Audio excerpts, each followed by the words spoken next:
Good morning. Hey, right now we're looking at property planning. We're going to discuss a few things about it. So in our stuff, this is section 4.71. It comes after the reading for it, honestly. And there is another section that talks about it with your house plans. But right now we're just going to talk about some general concepts.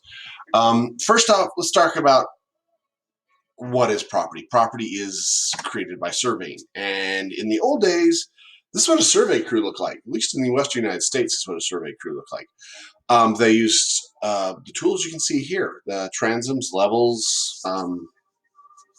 That's a gigantic level, by the way. Many things like this to help us figure out what's going on and get the lay of the land. Now, one thing we need to think about when we do surveying, it's as if the whole globe is smooth and a flat plane. Okay, it's lateral distance. It's not. It gets a little wonky. So we look at the Earth and we don't take in all the ups and downs all the time. We do on the contours, but not in the surveying of the land. The distance is literally a horizontal measurement. So as we look at it, here's one of the old tools. In fact, I've got a better picture one here. I'll show you in a second. This is a chain. This is literally what they measured with. It is 144 feet long. Here's another picture of a chain with a compass and oh, that is ancient scale. But as we're looking at it, basically that's how they surveyed the world, honestly. At least the Western United States for sure. So they were very accurate. They were very meticulous about how they did this. And they went out and they surveyed it. And the tools really didn't change for a long time. I mean, if I go back here and let you see this, now let's go back a couple pages. Look at this. This transom, this guy over here, clear over here, that's a transom. That is basically a scope, a telescopic sight, for lack of a better description. These are level wires. They just basically sight along them and figure out what their bearing is based on that and survey the land in. So they knew exactly what was where. As I go back and we get to more modern stuff, this is basically the same thing. This is a sight that is on a tripod that's been leveled, and this is it's a graduated pole. As you look at it, depending on where it falls on this, they can get a very accurate measurement of how tall everything is. Now, as I'm looking at this, this is how we've done it for a long time. Modern day, yeah, we get a better telescopic sight. We typically have radios to trying to get wave hand signals or have guys with semaphore flags out there trying to signal back and forth over distances, or yelling.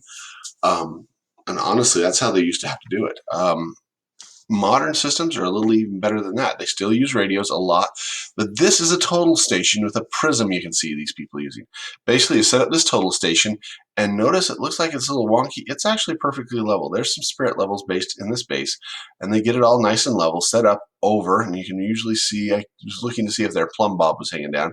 It's over a marker that they know where it's at from those original surveys. Usually this is like a brass cap is what we refer to them as. It's literally a brass cap. In the United States, it says USGS. It's usually a section or a township marker. We'll show you those in a bit. But anyway, they set up over one of those that they can find are a known monument, and they know where that monument is literally on the globe, exactly. And then they can take this total station, and it emits a laser and reflects off the prism that this woman is holding right here. And it's like she will go out or he will go out, whoever's on pole duty that day, and they will go out, and that laser can tell them within a tenth of an inch roughly where they're standing in relationship to the quarter. So they can line everything up, and then you want to get right on to within 1/10, preferably exactly. But you measure out your land that way, and you walk out there and point the prism back towards the station, and it shoots a laser and it picks up its angle. It's all trigonometry here, guys and girls, and it works very well to create lots of data that we can use for very, very accurate maps. But that's a total station using a laser. Modern total stations are getting even better. That one's a few years old. This is even more modern than that. Total station still, but you can almost run it by a single person, to my knowledge. I haven't actually played with one of these. I used to use the other ones with the prisms. I usually was the guy with the pole or the guy pounding the hubs that are the stakes. Yeah, lots of fun. That was in my undergraduate days. But this guy can go out, this gentleman, he can set up his total station just like before, and it tracks this pole that you can see right here. And he can control the total station from right there and decide, okay, that's right, click, and he can actually enter data from that pole station he's got, and he can literally do everything they're doing with that previous station. The trick is this, that total station works this way. You have some set reference stations, and then your user rover goes out there and it links back to a computer and all this. But what it does is it collects all that data for you based on those known positions. It triangulates your position at all times. And in fact, see right down here, it says satellite data sent to central server. Some of those reference positions might be GPS satellites. Same technology used in a GPS receiver. And like I said, I'm giving you an overview here. It's really not meant to be in depth at this time. But what's going on is this. Those satellites are orbiting the Earth in geosynchronous orbit. And they allow us to know exactly where we're at by triangulating radio signal. Your receiver, in this case, the one that they're holding here, I geocache, so I have a couple of different ones, but like I use a Garmin that looks like a Garmin or maybe a Magellan she's holding, I can't tell. But what it does is it sets that antenna and it tracks the difference in the two signals, or 3 or 4 signals, or 5 or 6 signals, and lets that system right there know by calculating the difference in the time that those signals all got to them, because they're all based on an atomic clock, what the time difference is. And by figuring out the time difference, you can figure out the length differences or the distance differences, which means that at that point you can use, because how does radio waves travel? Speed of light. So we know exactly their speed. So we just got to figure out their time difference, and we can tell how far apart they all are. And by that, this little receiver will triangulate your position on the globe. Now, if we go back, wrong way, back, that's the same thing that we can do here, okay, with these total stations. The difference is the more references, the more accurate you can be. And we want to be as accurate as possible in using when surveying land. Now, like I said, this is for geocaching, and if you aren't a geocacher, I strongly suggest you do if you want a good outside activity that you can do with a few people and have some fun. Geocaching is free unless you want to pay for the premium account, but you can go out and see some really cool places. Now, you can do this on your cell phone. I don't, because some of the places I go have no cell service. So as you're looking at it, just there's a thought. And if you want more information, you can go to geocaching.com and check that out. That's not an ad. That's not anything. It's a good fun activity if you want to get outdoors. Now, that's the same technology that's in your cell phone. And I love this picture, and it really bugged me at first because I was like, hey, okay, this is good because it's on the right-hand side of the car, so it's not the driver, and I know it's the steering wheel. So apparently this person's using their GPS system while driving. That's not good. Okay, but that's a side note. Anyway, same technology used for your cell phone for your mapping is the same GPS technology used for surveying. It's the same technology we use for geocaching. So it's quite in depth in our world. So some people refer to the other information you pull on here. You also hear the term GIS, that's Geographical Information Systems. That's used to generate tons of data. I've seen lots of things done from this. Schools use it to figure out where the building's going on in their area, or what kind of schools you need, how to decide how to align boundaries of your schools to do all kinds of things, like how to get the right help in the right places, how to design bus routing locations, how to get after school programs where they need to be. Communities, civil communities, police, utilities, all use it to see, okay, where's the demand, and they use this GPS and GIS data to do that. So there's lots of things we use that for. And so as we start looking at it, that's how we do it. So it's all data, and the good part about it being all data is it's not biased in any way. It's just, what information do I have? So that's the same information we're using there. So let's look at a little bit more, get a little bit more into this. This is a map of the principal meridians and baselines in the United States. Now, you'll notice those original colonies, for the most part, don't have any of these. the founding fathers, and I think I'll have to double check this, but I think Thomas Jefferson was one of the big pushes for this, that generated what we call the Jeffersonian township, which is what we're based on pretty much to this day. The difference is they used to just follow rivers and fence posts. The problem is rivers flood and then the course changes, or there's a dispute, or that tree gets hit by lightning or burns down, or somebody chops it down for firewood or something. So it gets all wonky as far as coming up with good surveying until you have a system. When we started getting going as a country, they pushed out these what was became as the Jeffersonian Township, but what we use today. And what happens is in each area they set a baseline and meridian, and everything is surveyed from that. Now let's look at this for a minute. Look at the colors on this map. They don't always correspond to simply a state.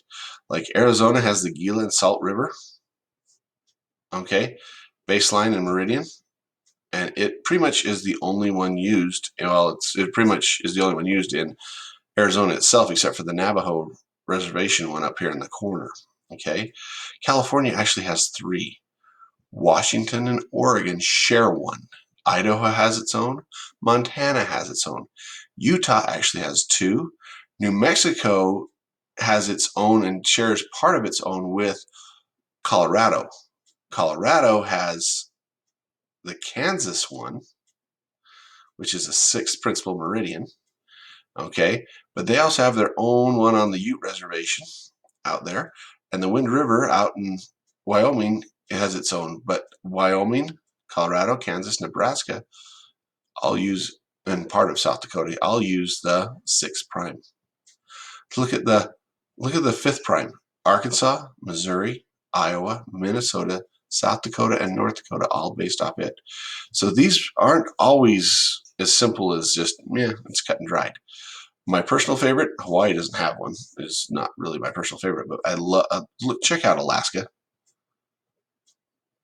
There's 5.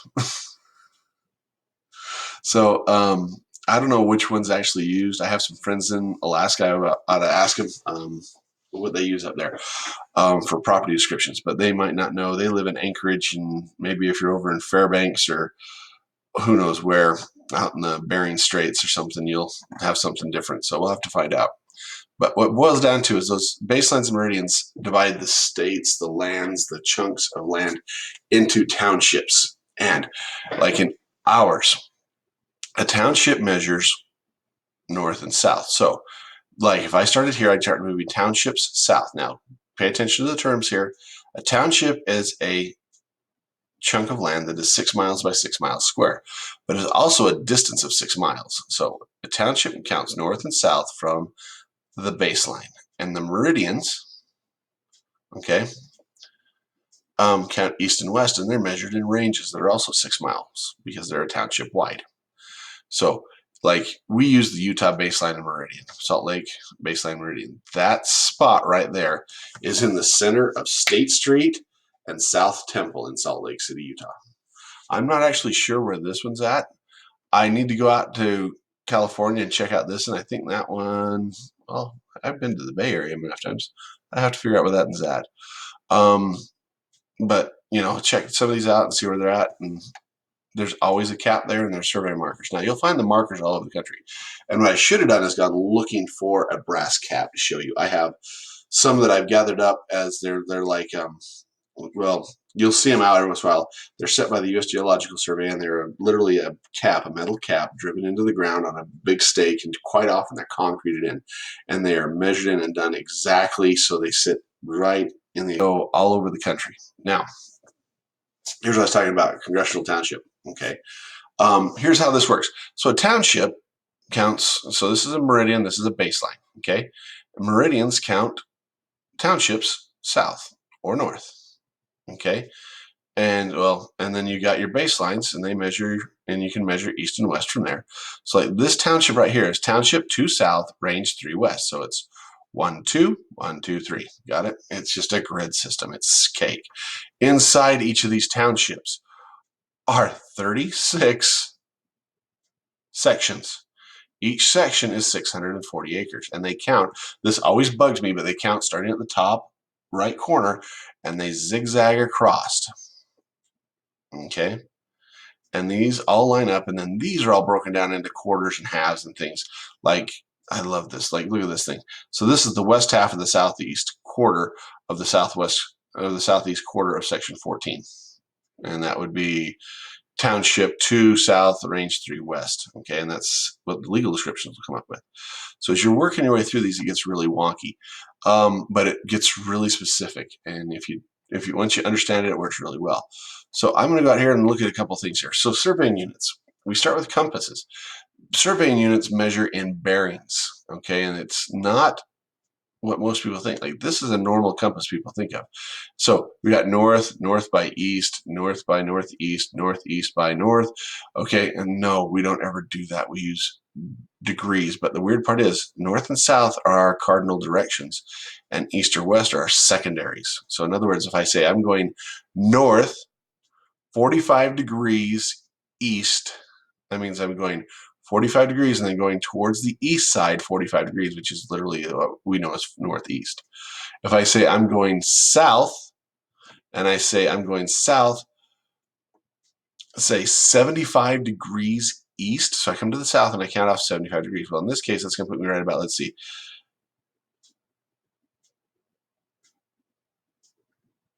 yeah, it's going to put me somewhere right about here. So I'm mostly going east on that one. So as you're looking at it, that's how your bearings. Now that's your bearings. Now meets, and that's spelled METES if you're looking it up. Meets literally shows distance, meets and bounds. So if we look it out, meets is a distance, and it's quite often measured back up here. If we go all the way back up in chains, if you get an old survey, or sometimes in rods. Now note you'll want to put in, so you have this. A chain is 144 feet. A rod is 16 and a half feet. Don't ask me where these numbers came from. I don't know how they worked them out. But 144 feet or 16 and a half feet. So 2 rods is 33 feet. Got it? So 4 rods is 66 feet. See how this works? It's really weird to me. Okay. So as I'm looking through this, I'm going down this whole list going, okay, so let's go back up here and look at these things. These surveyors went in and they laid out the entire country and surveyed in all the land mass. And from there, they set these brass caps and set section corners and the townships, and then used these archaic tools to get it. Now we're using more modern tools to get what we need done. Okay, and it's very accurate, and it's very particular. And as you're doing this, it's a really good career. Surveyors get good money, but they do have good jobs. And if you like to be outside, you can be outside. If you want to be inside, you can be inside. I know a lot of surveyors, and they have a great job. They get to do a lot of good work, and they use some really cool technology. So as you're looking around, that's what we want you to get out of this first part. Now, next we're going to address property, and we're going to address the things that go into a property, like water and sewer lines, utility lines, property corners, etc. So thank you for your time, and we will catch you on the next one.